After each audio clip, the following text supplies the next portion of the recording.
ఇక మోంతా తుఫాను మహబూబాబాద్ జిల్లాలో బీభత్సం సృష్టించింది. నరసింహులపేట, చిన్నగూడూరు మండలాల్లో తీవ్ర పంట నష్టం వాటిల్లింది.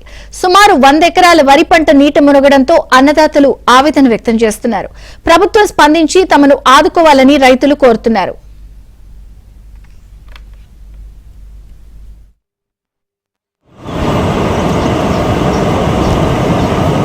తీసుకొని చేయడం జరిగింది. ఎకరాన 30,000 చొప్పున 5 ఎకరాలకు 1,50,000 ఖర్చు వచ్చింది.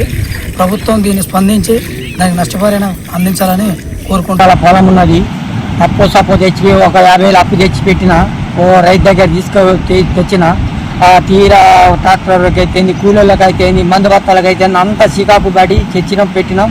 ఇప్పుడు తీరా 4 రోజులు 10 రోజులు అనగా కోత అనగా ఏట కలిసిపోయింది. ఏరే చాకాల వచ్చి మేము ఇట్లా ఇబ్బందులు పడ్డాము. మా రైతులను కొంచెం చాలా ఆదుకోండి. ఇది పోతే మాత్రం మేము ఏం చేసే పరిస్థితి లేదు. అప్పులు కూడా కొట్టుకున్నాం. అప్పు పెట్టిస్తామంటే ఒడ్డు బండినాక ఇస్తామని తెచ్చుకున్నాం. ఓ రైతు కాడ తెచ్చుకుంటే మాకు అయిపోయింది. ఏది ఉన్నా మీరే కాపాడాలి.